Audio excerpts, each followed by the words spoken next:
سيدنا ونبينا محمدا عبده ورسوله أرسله ربه رحمة للعالمين، بلغ الرسالة وأدى الأمانة ونصح الأمة وكشف الغمة وتركنا على المحجة البيضاء ليلها كنهارها لا يزيغ عنها إلا هالك، فصلوات ربي وتسليماته عليه وعلى سائر الأنبياء والمرسلين، ثم على الآل والصحابة أجمعين.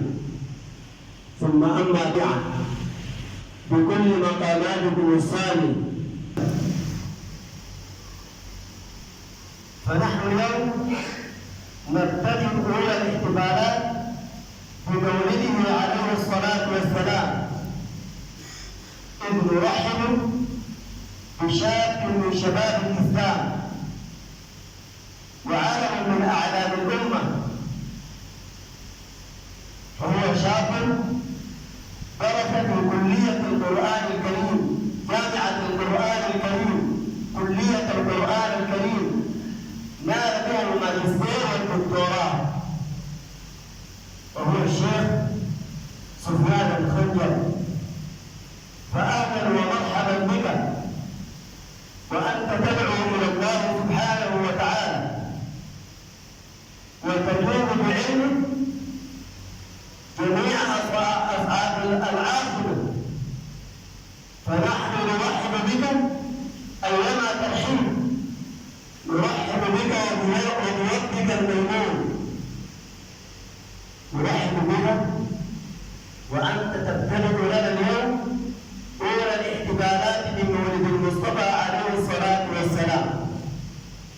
فهذه الوجوه كلها جاءت ترحب بك، ولسان حالها يقول لك فأهلا ومرحبا بك. فعنوان محاضرته اليوم قرأنا في الضحى ولسوف يعطى. فأهلا ومرحبا بالشيخ سفيان الخنجر، وأنت تدعو إلى الله سبحانه وتعالى، فقد جاء بعلمه جميع وسائل التواصل الاجتماعي.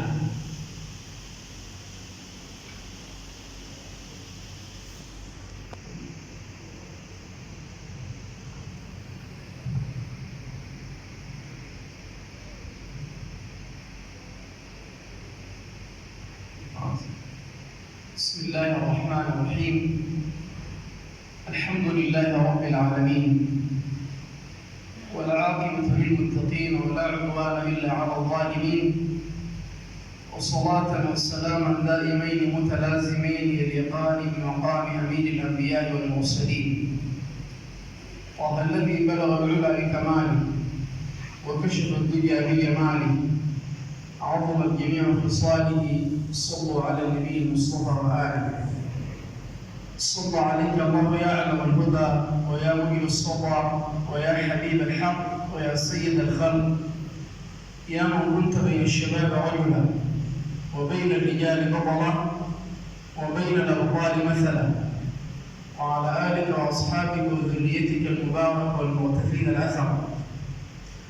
جزا الله عنا أحمد خير ما جزى، فمس جاءنا بالحق فالحق أبلغ، جمال بدا بين الحطيم وزمزم فظلت له الأعناق بالنور تبهج، بهي طيب متأرج، جميل عليه تاج عز من العلا، وثوب وقار بالمهابة ينسج، جبين إذا شاهدته في دجنة ترى البدر بل أزهى وأبهج.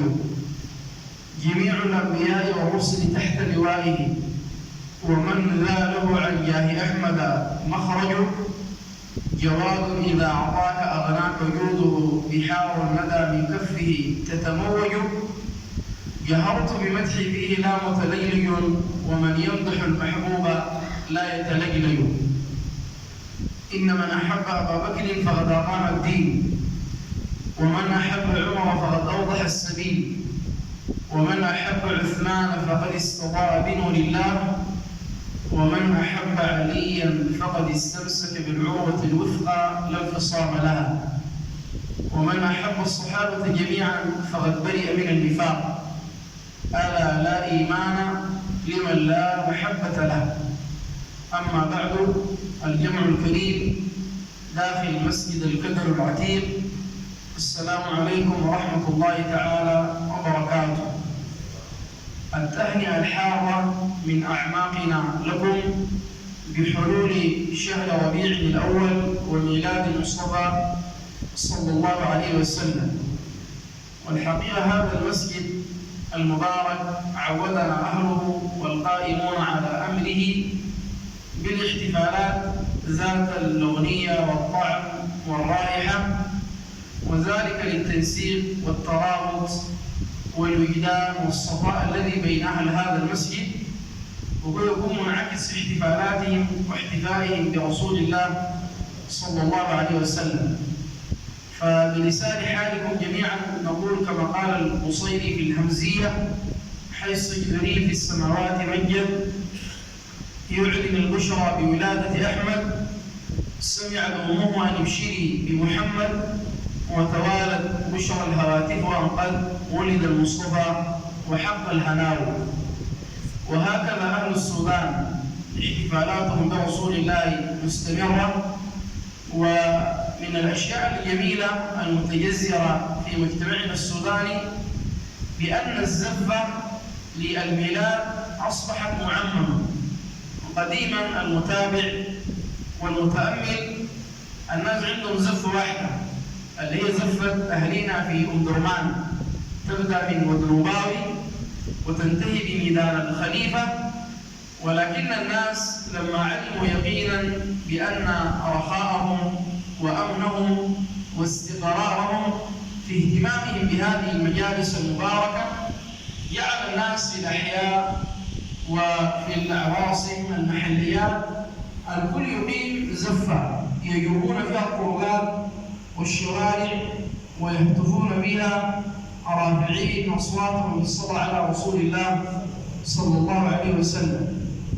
وأهل السودان يذكرون بقول الحافظ بن حجر الهيثمي رحمه الله، إذ أنه قال: ما من فرد من أفراد المجتمع أو أسرة أو جماعة احتفلوا بميلاد رسول الله صلى الله عليه وسلم إلا وسع الله عليه في الأرزاق العام كله يوسع عليك في الرزق ببركة احتفالك بميلاد رسول الله صلى الله عليه وسلم. الحمد لله مجتمعنا متماسك بقيمه وأخلاقه، وما ذاك إلا لغرس آباء كرام وأمهات فضليات، أولئك آبائي فجئني بمثلهم إذا جمعتنا يا جرير المجامع. محاضرتنا قرأنا في الضحى ولسوف يعطي، فسر قلوبنا ذاك العطاء، وحاشاك يا رسول الله ترضى وفينا من يعذب أو يساوي. لعلها وقفات مع هذه السورة المباركة، سورة الضحى، نكشف عن معانيها وعن دررها. والقرآن كله جمال، والقرآن كله بهاء، لكن ما أجمل آيات القرآن حينما يتوجه فيها الخطاب الرباني لحضرة النبي المصطفى والحبيب المتبع صلوات ربي وتسليماته عليه. رحم الله الأديب البصيري لما تحدث عن القرآن وعن آياته العظام قال: دامت لدينا ففاقت كل معجزة من النبيين إذ جاءت ولم تدم، محكمات فما تبغين من شبه لذي شقاق وما تبغين من حكم، أردت بلاغتها دعوى معارضها، أرد الغيور يد الجاني عن الحرم، لها معاني كموج البحر في مدد، وفوق جوهره في الحسن والقيم، فما تعد ولا تحصى عجائبها، ولا تسام على الإكثار بالسأم. هذه السورة المباركة سورة الضحى، كل آية سورة الضحى تتحدث عن رسول الله صلى الله عليه وسلم. نحن نشرح هذه السورة ونذكر الفوائد المتعلقة بهذه السورة، الفوائد الروحية التي تعود علينا بالمنفعة. ولما نأتي في موضع الشاهد بالمحاضرة لا بد أن نقف معه يسيرا. سورة الضحى افتتحها الله عز وجل بهذا القسم، وربنا جل جلاله حرم على المخلوقات أن تقسم بغير ذاته، لكنه جل جلاله يقسم بمن أراد من خلقه، لا يسأل عما يفعل وهم يسألون، وربك يفعل ما يشاء ويختار. وربنا جل جلاله له أن يقسم بالمخلوقات. أقسم جل جلاله بهذا الوقت المبارك، قال والضحى. هذا القسم له تفسيرات إشارية وتفسيرات ذوقية، لكن أولا نبدأ بالتفسير الأصل اللي هو التفسير المأثور. التفسير المأثور قالوا القسم الإلهي به والضحى قسم بهذا الوقت المبارك حينما ترتفع الشمس بقيد رمح، هذا الوقت يقال له ضحى، ويصلي الإنسان فيه أقل الضحى ركعتين وأكثر الضحى 8 ركعات. وصلاة الضحى قال عنها الإمام الشافعي هي حجاب من المعاصي. الإنسان إذا كان يرتكب المعاصي ده يجعل السد منيع بينه وبين المعاصي عليها يواظب على سورة الضحى. وقالوا هذا الوقت المبارك لعظمته أقسم الله به. هذا هو التفسير الوارد والمأثور. ما هو التفسير الإشاري الذوقي؟ لأننا قلنا بأن الخطاب في كل آية يتوجه إلى رسول الله صلى الله عليه وسلم. قالوا والضحى قسم من الله عز وجل بالوقت الذي ولد فيه رسول الله. وقد يستغرب بعض الناس هل ولد النبي ضحوة في يوم الاثنين 12 ربيع أم أنه ولد سحرا؟ أقوال بين أهل العلم. أكثر أهل العلم على أن النبي وضع سحرا، ولذلك جاء تشريف الليل لأن النبي ولد فيه وهاجر فيه وعري به صلى الله عليه وسلم في وقت الليل، وهو محل أنس وصفاء وخلوة لله عز وجل. هذا قول. الدليل على أنه ولد سحرا لأن أم السيدة آمنة قالت أرأيت حين خرج مني نورا أضاء قصور الشام وبصرى. لكن يا جماعة الإمام الحلبي بالسيرة جاب القول قال النبي ولد ضحوة. قال فإن قيل لي شوف العقلية العلمية الخصبة الثروة التي توجه الأدلة التوجيه الذوقي الحقيقي الذي يتلائم وينسجم مع العقل المسلم المتكامل. قال النبي ولد ضحوة. قال فإن قال لي قائل كيف تقول بأن النبي ولد ضحوة والأنوار تصدع إلى قصور الشام والبصرى؟ قال أقول لهم إن سطوع النور في الضحوة ويبلغ بصرى والشام لهو أبلغ من سطوعه ليلا. قال الخارقة الحقيقية في أن النور النبوي لقوته يسطع ضحى إلى بلاد الشام، لأنه كان الأمر طبيعي بأن سطوع النور في الليل لهو أمر لا تكون فيه خارقة قوية، لكن النور يقوى على نور الشمس ويصل إلى قصور الشام وبصرى، فالدلالة هنا أعمق. واستأنس بذلك. عشان كده قال الإمام الحلبي ووافقوا على ذلك جمع من أهل العلم على أن النبي على قول ولد في هذا الوقت، لذلك استحق هذا القسم الإلهي والضحى. هذا تفسير آخر ذوقي أشار إليه سيدي محي الدين بن عربي.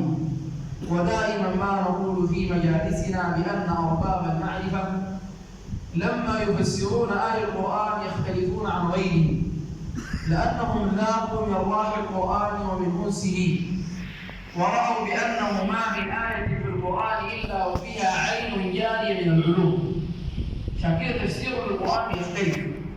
سيدي محي الدين بن عربي قال والضحى قال إشارة وقسم من الله عز وجل بوجه رسول الله الذي يحاكي في وضاءته وفي طلعته وفي بهائه شمس الضحى الطالعة ثم قال رحمه الله: وما وجه الشبه بين شمس الضحى وبين وجه المصطفى؟ قال: وجه الشبه بينهما الإرضاء والسطوع وعدم الإحرام، لأن وجه النبي صلى الله عليه وسلم الناظر فيه والمتأمل فيه يجد فيه الراحة.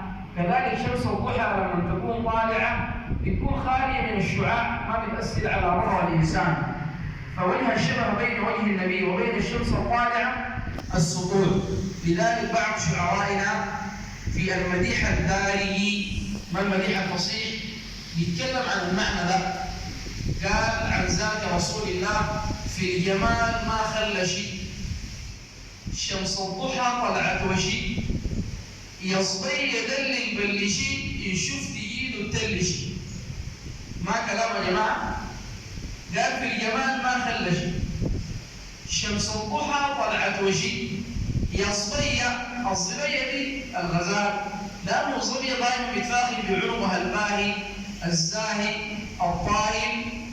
فالشاعر ده رجل عجيب واديب، ولعله استقى من الباديه معاني الجمال، فقام قال: لا يا صبي دلق بالشيء، يعني دلعك وديهك والكبرياء حق ده بالجمال، سيبي شويه، ارجعي يا صبي دلق بالشيء، ان شفت ايده تلشي. طبعا في لغتنا الدارجيه تدلشي يعني تحتاج، يعني يقول لها: انت يا صبيه لو تمعنت ونظرت الى جيد المصطفى الذي هو في صفائه اشبه بالفضه فانك تكونين محتاره. يبقى والضحى غسلهم بالوقت، غسلهم بوجه رسول الله على قول في الوقت الذي ولد فيه المصطفى صلى الله عليه وسلم.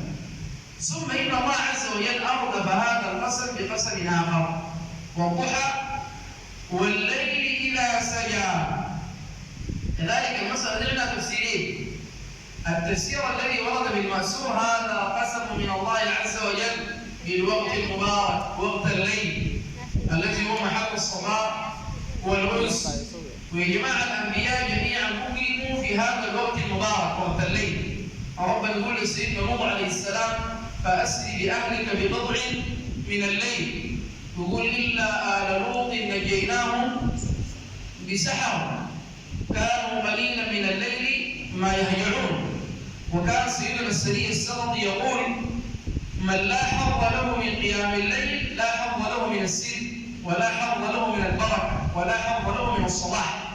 من اراد الرفعه والسؤدد فعليه ان يكون صافيا وصافا لاقدامه في ظلام الليل. الليل فيه نمعه وبيقطع المسافات وبيقطع صاحبه المراتب. عشان كده يا جماعه ربنا اقسم بالوقت ده: والليل اذا سجى. قالوا سجى غطى ظلامه وسكن الليل وهدى.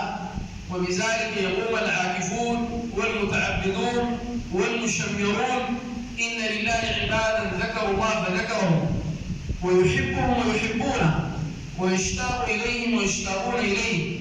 فمن علامتهم انهم يراعون الظلال بالنهار، ويحنون إلى غروب الشمس كما تحن الطيور إلى أوكارها. فإذا ما جن الليل واختلط الظلام وخلا كل حبيب بحبيبه خلوا بالله، فناجوه بكلامه وتملقوا إليه بإنعامه، فأصبحوا ما بين متأوه وشاك، وما بين صارخ وباك. وإذا بدا ليل سمعت أنينه وحنينه بتضرع وسؤال. عشان كده الوقت ده وقت مبارك، وقت طيب. وكمان اهل الفن ذاته عندهم عشي. ما بتسمع بالكاشف قال: الليل سكون جميل والليل نسيم عليل. الليل به النساك تتامل الافلاك، تتناجى بالارواح، ولشده ما ترتاح ما داير تاني صباح. والكلام ده قاله الغزالي في الاحياء. قال احد العارفين: قال: منذ 40 عام ما أحزنني إلا طلوع الفجر. لأن الصفاء ناس أنس، والصالحون والعارفون يحبون ليل الشتاء لطوله، لأنهم ينقصون في العبادة في رحاب فسيعة من راحات الأنس والذوق المفاض على قلوبهم. يبقى الليل يستحق هذا القسم من الله عز وجل، لأنه وقت التجلي والصفاء لذلك اتخذه ساداتنا من أهل التصوف وركن ركين. السهل ركن ركين من أركان التصوف. في تفسير أرباب الذوق والمعنى فقالوا: والليل إذا سجى غصب من الله عز وجل بشعر رسول الله الذي يحاكي في سواده ظلام الليل، ومن علامات جمال الشعر السواد. والعرب كانوا يشيرون الشعر غير الأسود، عشان كده كان الواحد منهم إذا وصف شعرا وصفه بالسواد. أم معبد تقول: شديد سواد الشعر، شديد سواد الشعر. قد يتساءل الإنسان، والتساؤل ده منطقي ومعقول. جابوا العلامة الصاوي في التفسير قال: لماذا قدم الله عز وجل النهار في سورة الضحى على الليل، وفي سورة الليل قدم الله عز وجل الليل على النهار؟ الملاحظ سورة الضحى سورة الليل. في سورة الضحى ربنا قدم النهار والضحى بعد ذاك الليل والليل إذا سجى. في سورة الليل قدم الليل على النهار، والليل إذا يغشى والنهار إذا تجلى. ما الفرق بينهما؟ قال العلامة الصاوي: فلأن سورة الليل في جل آيها الحديث عن سيدنا أبي بكر الصديق، من قول الله عز وجل: فسنيسره للعسرى وما يغني عنه ماله إذا تردى إن علينا، لحد ربنا قال: وسيجنبها الأتقى الذي يؤتي ماله. الآيات دي كلها في سيدنا الصديق، وسورة الضحى كلها تتكلم عن منه؟ عن النبي صلى الله عليه وسلم. قال: لما كانت سورة الليل الحديث فيها عن سيدنا أبي بكر قدم الله فيها الليل على النهار، لأن الليل كأنه يحاكي زمانا عاشه الصديق على غير دين الإسلام. الله قال: والليل إذا يغشى. قالوا دي المرحلة الأولى اللي عاشها سيدنا الصديق ما قبل الإسلام. والنهار إذا تجلى إشارة إلى شمس الإسلام المشرقة في قلب سيدنا الصديق. لكن سورة الضحى لما كان يتكلم عن النبي ما فيها ليل، لأنه النبي مراحله كلها هي ضاء وشنو وإشراق وضحى. ربنا قال شنو؟ والضحى. ما في مرحلة كده عندي فيها تشبيه ولا، لأنه النبي عليه الصلاة والسلام كله إضاءة وإشراق. شمس الهداية أشرقت بوجوده، وإنك لتهدي إلى صراط مستقيم. اللغة العربية يخبرنا أصحابها من ناحية بلاغية نحوية بأن القسم لا بد أن يكون بعده جواب. يسموه شنو؟ يسموه جواب القسم. ربنا قال: والضحى، ده ما قسم. والليل إذا سجى، ده ما قسم. وين جواب القسم؟ جواب القسم أتى به رب العزة جل جلاله، راد به على المشركين وعلى الكفار في شخصية رسول الله. وتتجلى من خلال جواب القسم يعني ملحظة لا بد منها، وهو أن الوحي قد انقطع عن رسول الله صلى الله عليه وسلم أيام عديدة. ولما انقطع الوحي قال الكفار والمشركون: إن محمدا قد ودعه ربه وقد تركه وقد جافاه ماجوا واضطربوا. ربنا جل جلاله أراد أن يرد على زعم هؤلاء. الوحي لما جاء قام رد عليه. دي الملحظة الأولى، ده السبب. الثانية، إحنا يا جماعة بنقرأ في القرآن أي نبي من الأنبياء يوجه إليه الاتهام من قبل قومه كان بيرد. مثلا سيدنا نوح قالوا: إنا لنراك في ضلال مبين، قال: يا قوم ليس بي ضلال. مثلا عاد سيدنا هود: إنا لنراك في سفاهة، قال لهم: يا قوم ليس بي سفاهة. لكن يا جماعة في حاجة معايا، المشركين دول لما يتكلموا عن النبي ما كان البرود عنه نيابة رب العزة جل جلاله. ما قالوا النبي مجنون، يصلوا ما في آية النبي قال فيها أنا مجنون. الله بيرد عن نيابة عن النبي، وهذا يدل على عظم قدر رسول الله عند الله. ما قال الشريعة من علم الرسل ملتبسون، ومن أنوار ملتبسون، وعن مرضاه حبسون، به خلاع العصر لبسون. يا سدرة منتهى العقول، وساق السادة الساقون، ومن بالعزم منفردون، على حوض السبيل يريدون. مقام النبي ده عظيم. ربنا بيقول نيابة عنه مجنون. يا القرآن نور والقلم وما يسطرون هنا لما ماجوا وطلبوا وقالوا وادعوا ربه ما قال لهم ربنا ما ودعنا، لا الله جل جلاله. ده بيدل على مكانة الرجع عند الله. عشان كده إذا سئل المسلم كما قال أبو بكر بن العربي المالكي ما هي أعظم آية في القرآن فيها مدح لرسول الله؟ قال في آيتين دي الحاويات. الآية الأولى إن الله وملائكته يصلون على النبي، لكن قال الآية الثانية واصبر لحكم ربك فإنك بأعيننا. واصبر لحكم ربك، الله قال للنبي كده واصبر لحكم ربك فإنك بأعيننا. مراقبة عجيبة. فطوال لما نزل القرآن رد على الكفار ما ودعك ربك، يعني ربنا قال لنا ما ودعتك وما جافيتك وما تركتك.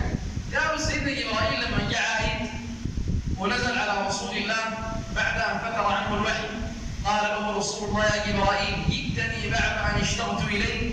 قال يا محمد، شوف يا جماعة النبي الملائكة بتشتاق لي، والله إني في أشد الشوق إليك ولكني أنزل بأمر ربي وما نتنزل إلا بأمر ربك له ما بين أيدينا وما خلفنا وما بين ذلك وما كان ربك نسيا. طيب إذا كان سألنا ما هو سبب انقطاع الوحي انقطع عليه، ذكر أهل التفسير بأن كلب صغير مات تحت السرير داخل البيت، ده سبب انقطاع الوحي. فكده أخذوا الفقهاء مسألة فقهية، قالوا البيت اللي فيه كلب ما يكون كلب حراسة ولا كلب للصيد، ده الملائكة بتدخل. عشان كده ما نتخذ الكلاب. وعندنا عادة الآن موجودة، أولادنا الآن عندهم عادات غربية وعادات أجنبية. تلقوه عنده مرتدي التيشيرت وشايلوه كلب كده ولك أخذوا ب700 وأخذوا بمليار. دي ما عرفت يا أخوي، مليار دولار دي ما تقصش. شوف لك مصيبة الناس محتاجين لها تيشيرت كلاب يسوقونها في الطرقات وشوارع النيل، دي كلها قلة التربية وعدم الوازع الديني. الإسلام تأذن لنا في اتخاذ الكلب لحراسة وللصيد، غير كده نهى النبي عن ثمن الكلب. يبقى البيت اللي يكون فيه كلب الملائكة تدخل، والبيت اللي فيه صور. والمسألة دي لعلها مشكلة من الناس العقول ضيقة، يقول لك البيت اللي فيه صور الملائكة تدخل. أول حاجة لابد نعرف أن الصور اللي بتمنع دخول الملائكة دي الصور المنحوتة، صور مالها. ما النبي قال لعن الله المصورين، ما مثل بصور بتاع الاستديوهات دي بينحتوا نحي، يعني الصورة اللي عندها ظل ولا بد تكون من ذي روح، ده غير الفقهاء. لكن إنسان ينحت له شجرة، ينحت الطبيعة، يرسم له مسجد، ولو نحت ما في إشكال، لكن في روح ينحت نحت يكون عنده ظل، ده الممنوع. لكن الصورة الفوتوغرافية ما في إشكال، ولا بد ما تدخل الملائكة يا جماعة، والحاجة ماسة إليها. وعندنا جماعة من الطرائف واحد ساي من المريدين والأحباب اللي عندهم صلة بالتصوف والعلم والحلقات، فاتح له مطعم في السوق العربي، مطعم للغاشي والماشي، فقراء مساكين بياكلوا فيه. جاء واحد من الجماعة المطالبين دي الوهابيين، انتوا يا رجال كده ربنا معافيكم من الناس دي. والله مش كده، معافاة شديدة يا جماعة. أي مسجد يحتفى فيه رسول الله ما هو جماعة دي. الاحتفالات دي زي فيلاتكس طارد الجنوب، طارد الجراثيم والحشرات. الاحتفال بالموضوع حاجه زي دي، والله مش كده، طارد فوق مكتوب فيه كده طارد الجراثيم. اي مسجد يا جماعه فيه احتفال بموضوع الحشرات والجراثيم والمسألة ما في اشكال. مثل الذين حملوا التوراه ثم لم يحملوها كمثل الحمار، التشبيه ده وارد لا سيما اذا قل العقل. فبقى داخل وعنده ضيق، ويزول بتاع المطعم ده اللي عنده علاقه بالفقه خد صوت السيد علي الميومي وصور السادة التجارية وصوت الشيخ المكاشي. زولك ده متحمق ووقف كده في الكاشير قال لنا ما أدخل. ما بتدخل ليه يا زول؟ قال له والله مطعم الملائكة ما بتدخل. قال له يا زول أنت مجنون؟ الملائكة دي احنا قاعدين في العقيدة الأبطال كلها بتشرب، احنا قاعدين من زول ياكل ويشرب يدفع في الكاشير. أنت هنا قاعد خطأ، أنت ما قاعد عقيدة الملائكة لا يأكلون ولا يشربون، احنا قاعدين زول يدفع حلو ويخش ياكل ويشرب. الفهم المغلوط الخاطئ المنتكس ده كله نتائج عدم الجلوس في شنو؟ للعلم. فنحن لما نقرا في سبب امتناع الوحي عن سيدنا رسول الله بنقول ده ما ذكره الإمام السيوطي في التفسير. طيب يا جماعة إذا كان هذا جواب القسم ما ودعك ربك وما قلى، بعد ذلك تتنزل العطاءات. ما هو الليل هادي وما يطول، ربنا جل جلاله أراد أن ينزل العطاء على حبيبه المصطفى. أما ربنا جل جلاله قال له وللآخرة خير لك من الأولى. يا جماعة الآية فيها كلام عجيب. الأولى المراد بها الدنيا، وربنا يخاطب النبي يقول له الآخرة في العطاء وفي الهبات وفي المكرمات وفي التجليات أفضل لك من شنو؟ من الدنيا. وكيف الآية دي فيها عطاءات كثيرة؟ لأن يا جماعة الإنسان يحتاج أصلا في دار الدنيا دي ربنا جل جلاله تجلى على رسول الله بتجليات عظيمة. أسجد له ماذا؟ سعى له الشجر، حن له الجذع، أنزل عليه القرآن، شق له القمر، أراه وجهه لنريه من آياتنا، لقد رأى من آيات ربه الكبرى. دي كلها عطاءات حصلت لرسول الله في الدنيا، وهداية وإشراق للناس عبر سبل الهداية. بعد العطاءات دي ربنا جل جلاله يقول للنبي الآخرة العطاء فيها أعظم من كده. ليه أعظم من كده؟ ليه عطاء الدنيا؟ عطاء الآخرة أعظم من عطاء الدنيا؟ لأن يا جماعة ربنا طوالي جل جلاله يفسر لنا أنه العطاء من قبل الله على رسول الله في الآخرة هو على وفق ما يريد الله عز وجل وحتى يرضى النبي. هنا العطاء في الدنيا ده ما فيه تخيل، ربنا جل جلاله أفاض عطاءات كثير على النبي من غير ما يقول له فترضى.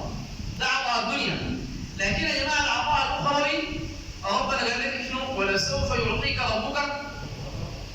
يعني إذا كان عطاء الدنيا كثير عطاء الآخرة لا عمر. ليه؟ لأنه أنا في الآخرة بعطيك لحد ما ترضى. في الآخرة شنو؟ بعطيك لحد ما ترضى. وده شاهدنا قرأنا في الضحى ولسوف يعطي فسر قلوبنا ذاك العطاء وحاشاك يا رسول الله ترضى وفينا من يعذب أو يساوي. قال يا جماعة السيدة عائشة رضي الله عنها وارضاها الصديقة بنت الصديق وليسة المقامات، السيدة عائشة عندنا أشرف من الشرف وأطهر من الطهارة معاشر أهل السنة والجماعة. وبنقول هي بنت من يا صاحبي؟ هي زوج من؟ يا مؤتمن خذ دينكم قيلت لمن؟ يا عائشة في الجنة ساكنة وعائشة من مس شرفك عائشة في النار مخلد عائشة. السيدة عائشة كانت تتأمل آية القرآن، وقفت عند الآية دي ولسوف يعطيك ربك فترضى، وقفت عند قول الله عز وجل فلنولينك قبلة ترضاها، وقفت عند قول الله عز وجل ترجي من تشاء منهن وتوي إليك من تشاء ومن ابتغيت ممن عددت فلا جناح. يسموها بعلم اصول الفقه جمع النصوص في محل الشاهد. يعني يا جماعه السيده عائشه جمعت العطاءات كلها والخطابات الربانيه اللي فيها العطاء وتاملت في الايات دي. في سوره الضحى ربنا قال للنبي ولسوف يعطيك ربك فترضى. في امر القبله الله قال له فلنولينك قبله، ما قال له فلنولينك قبله ارضاها، قال له ترضاها انت يا محمد. طيب في امر النساء قالوا في تبوك النبي اراد ان يعتزل بعض نسائه وان يطلق البعض وان يبقي البعض، مش ثلاثه خيارات. الله قال يا محمد ترجي من تشاء منهن وتؤوي اليك من تشاء ومن ابتغيت طلبت ممن عزلت فلا جناح عليك. في كل الاحوال السيده عائشه لما عملت قراءه كده للايات دي ونظرت الى محيا رسول الله قالت له يا رسول الله إن ربك يسارع في هواك، إن ربك يسارع في هواك، يعني أي حاجة بتهواها ربنا بسارع بجبلك. فلن الغبلة قد نرى تغلب وجهك فلنولينك غبلة ترضاها. النبي لا العطاء الله قال له ولسوف يعطيك ربك. لا يعتزل بعض النساء يقلل البعض لأن ترجي من تشاء منهم وتؤوي إليك من تشاء ومن ابتغيت ممن عددت فلا جناح عليك. عطاء الآخرة يا جماعة. فكده النبي لما نزلت هذه الآية خر ساجد ورفع وقال إذا لن أرضى وواحد من أمتي في النار. إذا لن أرضى وواحد من أمتي في النار. عشان كده يا جماعة الأمة دي لو احتفلت برسولنا مش في ربيع، لو احتفلنا من الآن لحد ما تخرج روحنا دي ما بنكون أدينا النبي حق بسيط من حقه علينا. لأن النبي في أشرف المواطن ينزل عليه القرآن يقول أمتي. قبال النبي عليه الصلاة والسلام ما ينتقل قالوا النبي عليه الصلاة والسلام يعني بكى على أمر الأمة. في إحدى الإسراء والمعراج في مصاف الخطاب الرباني يقول أمتي. قالوا لما تنشق عنه الأرض ويأتي سيدنا جبريل والنبي ينض التراب على لحيته يقول له يا محمد إن الحور قد تجملت لك. النبي يقول له ليس عن هذا أسأل. إن الجنان قد تزخرفت لك. يقول له ليس عن هذا أسأل. وعن أي شيء تسأل يا محمد؟ يقول له أمتي أمتي يا إبراهيم. عشان كده الأمة دي النبي بيهتم بها، وعشان كده بقت مرفوعة الرأس برسول الله صلى الله عليه وسلم. عشان كده قال سيدي محمد بن عربي لما خلق الله عز وجل القلم وقال ربنا جل جلاله مخاطبا للقلم يا قلم اكتب مقادير الخلائق ومقادير الأمم، فجعل القلم يكتب. أمة نوح تفعل هكذا تهلك في الطوفان، أمة موسى تفعل كذا منهم. قالوا القلم لما يكتب في أمة أحمد وأراد القلم أن يكتب بأن هذه الأمة تفعل كذا قال له رب العزة أكتب يا قلم إنه قد رحمة. اكتب أمة مذنبة ورب غفور. الله قال القلم كده اكتب أمة مذنبة ورب. أهل عديد يشوف لما دعا الله داعينا لطاعته بأكرم الرسل كنا أكرم الأمم. عشان كده نجد الأمة في أولها وفي إشراقاتها بتهتم بالاحتفالات، وهذا أمر جميل جدا. فحبا لمن دعاه مولاه أن يسعى على الرأس. يبقى يا جماعة عطاء ما بعده عطاء، والعطاء نجده في عالم الآخرة. قالوا النبي عليه الصلاة والسلام في عطاء الآخرة عنده 9 شفاعات. ليس هذا محل تفصيلها حتى لا نخرج من أجواء سورة الضحى، لكن أعظم مشهد يبين لك بأن العطاء الأخروي عطاء جم. قالوا النبي لما يشفع ويشفع ويشفع قالوا إبليس داخل الجنة داخل النار بيشرب بعروه كده لما يرى رحمات المفاضة بيطمع على كده. قالوا قطع عليه يكون في النار، لكن لما يرى رحمات المفاضة والعطاء على سيدنا رسول الله قالوا يشرب بعنقه مع رحمات كثيرة.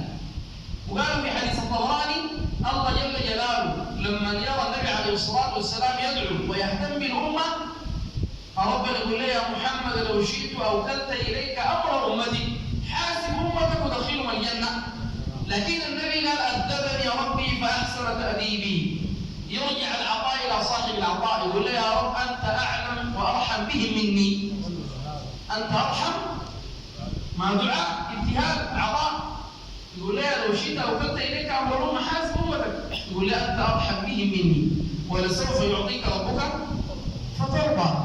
طيب يا جماعة بعد الآيات دي ربنا جل جلاله امتن على النبي ب3 منن وأوصاه ب3 وصايا. لعل الوصايا موجهة إلى الأمة في شخصية رسول الله، وهذه المنن نستفيد منها أشياء. المنة الأولى ربنا امتن على رسول الله، وقبيل أن نعرف المنة الأولى في قاعدة لا بد نعرفها. ما في أحد في الوجود بيمتن على رسول الله إلا رب العزة جل جلاله الواحد المنان. بالمقابل ما من أحد في الوجود إلا ولرسول الله عليه منة غالب في منة رسول الله. لقد من الله على المؤمنين إذ بعث فيهم رسولا من أنفسهم ومنة على الكون كله وما أرسلناك إلا رحمة. لكن ما في أحد عنده منة على النبي، لكن ربنا يمتن عليه لأنه صاحب العطاء المطلق. امتن عليه بماذا؟ قال له ألم يجدك يتيما فآوى. يعني لو وجدتك يتيما وآويتك اصطفيتك اخترتك لهذه الرسالة ولهذه النبوة. لأن النبي عليه الصلاة والسلام انتقل والده وأمه حبل أبيه وله شهرين. انتقلت أمه والنبي صلى الله عليه وسلم سنه في السادسة، فنشأ النبي صلى الله عليه وسلم. لماذا؟ حتى لا يكون أحد له عليه منا يقول ربي ولا يقول أبي، وإذا العناية لاحظت عيونها ننفى المخاوف كلهن أمام. لكن في تفسير عجيب لألم يجد يتيما. بيسموه تفسير الإشاري، وده بنستفيد منه في الأزواج. قالوا ألم يجدك يتيما في التفسير الإشاري ليس اليتم هنا فقد الأب ولا فقد الأم في حال الصغر وقبل البلوغ، إنما اليتم هنا من باب قول العرب. قالوا العرب كانوا في نهجهم وفي بلاغتهم إذا أرادوا مدح شخص متفرد منقطع النظير كانوا يقولون فلان درة يتيمة.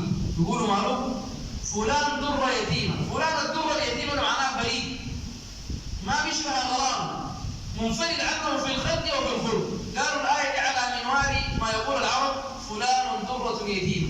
ربنا قال لها ألم يجدك يتيما، يعني أنا وجدتك بينقومك أنت مالك زي الدرة اليتيمة، ما عندك نظير ولا عندك شبيه، فآوى اخترتك رسولا نبيا، لأن النبوة محل اتباع واختيار، وما بتأتي النبوة بالاجتهاد. النبوة ما لا جماعة الزلام يجي باجتهاد. اللقاء ما قال ولم تكن نبوة مكتسبة ولو رمى بالخير أعلى عقبة، بل ذاك فضل الله يؤتيه لمن يشاء جل الله واهب المنن. فما في نبوة الإنسان بيجيب بعبادة ولا بذكر. وآخر النبيين من؟ رسول الله. ثاني يزول بيقول نبي لا مدعي. بعد النبي ينزل من يا جماعة سيدنا عيسى، وسيدنا عيسى بينزل حاكم بشريعة رسول الله ما بشريعة عليه، لكن ثاني يزول بيقول معروف. وقبل أيام في واحدة قالت أنا نبي والله مش جانا غشوها قالوا لها أنت تدعي النبوة ليه؟ قالت والله الحديث قال لا نبي ما قال لا نبية. قالوا كده كمان متفلسفة. أي لكن مع الله قالوا ما وصلنا قبلك إلا رجالا. واحد قبل فترة ادعى النبوة في مدني قال النبي علي الجماعة قالوا ترجيبوه وقالوا له عبد الله زرق طيبة فيه طيبة. مشى ليش عبد الله؟ قال لي أنا نبي ألم تسمع برسالتي؟ أما أنا لك أن تنطوي في شأنها وشاوها. لكن عبد الله ما ظل منطقي واقع فلسفة كثيرة معه. قال لسه تقول النبي علي الأنبياء عندهم آيات. ليش يا عبد الله؟ قال الأنبياء عندهم معجزات وعندهم آيات. كده نحن ما قالنا معجزة كثيرة بس عربية اللي كازمة بنزين دوري لنا ساعة كل بنزين. قال لي يا عبد الله الحديد من شأن أخينا داود عليه السلام. هذيك لو ماسك نوته ده ما لازم لنا ده مو لنا. قال لي يا عبد الله الحديد من شأن أخينا داود. أنا قاعد في نوته ما ندخل في التخصصات والله مش كده، لأن حاجة جديدة في ادعاءات، والادعاء كلها لأنه ما بعلم ما بجنب ما بعلم، لكن النبوة محل اختيار. وإنه عندنا لمن المصطفين الأخيار، الله يصطفي من الملائكة رسلا ومن الناس. عشان كده ربنا قال